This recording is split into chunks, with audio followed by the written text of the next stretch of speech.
عبد الباسط صاحب دیکھیے، اس ملک میں تو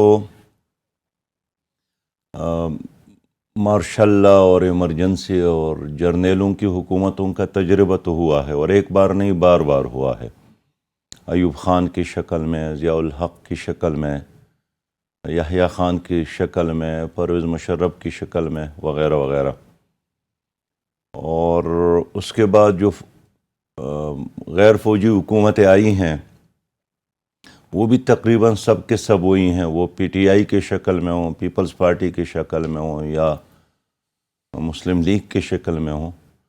کہ وہ خود اگر ڈائریکٹ وہ نہیں ہیں تو ان کے گھملوں میں پروردہ کی عادتیں آئی ہیں۔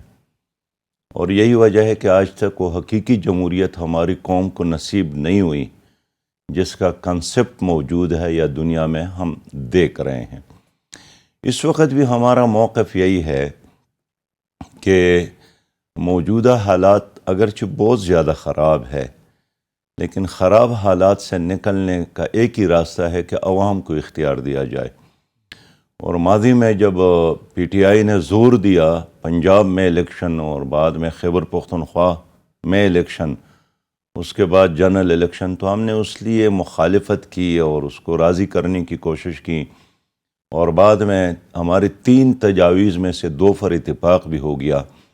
کہ ایک صوبے یا 2 صوبوں میں الیکشن کے بجائے پورے ملک میں الیکشن ہو، اور پورے ملک میں اور صوبوں میں بھی اور مرکز میں نگران حکومتیں ہو۔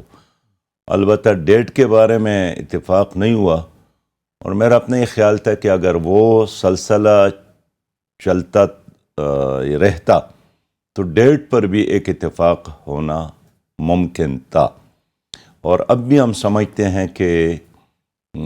موجودہ گھومو گو کی سچویشن میں یا ایڈہاکزم کی بنیاد پر اتنا بڑا ملک چلانا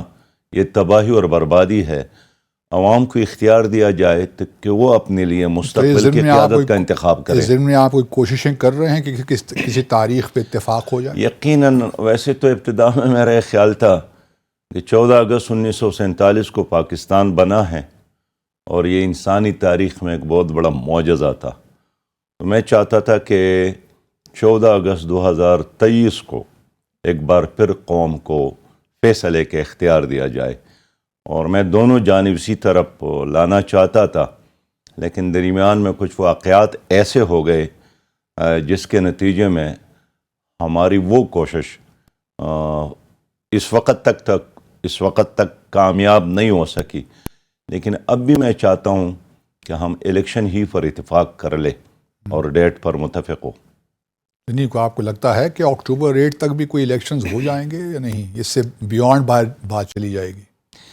دیکھیے، اگر پاکستان ایک آئین کے مطابق آپ چلانا چاہتے ہیں، آئین تو چلا نہیں تو نا، اس کے مطابق اس کے علاوہ اور کوئی راستہ نہیں ہے۔ اور اب ایک اور پہلو بھی ہے کہ پی ٹی آئی کے 9 اور 10 مئی کے واقعات کے بعد شاید وہ پوزیشن نہیں رہی، تو اب تو زیادہ امکانات ہونے چاہیے کہ حکومت یا پی ڈی ایم الیکشن کی طرف جائیں، اس لیے کہ پی ٹی آئی کی قیادت میں لوگ شامل تھے، انہوں نے خود پارٹی کو چھوڑا ہے، وعدہ معاف گواہ بن رہے ہیں، سلطانی گواہ بن رہے ہیں، تو اب تو شاید الیکشن کے علاوہ کوئی چوائس نہیں ہے، اور جو خوف تھا اب شاید وہ کم ہو گیا ہے پی ڈی ایم کا۔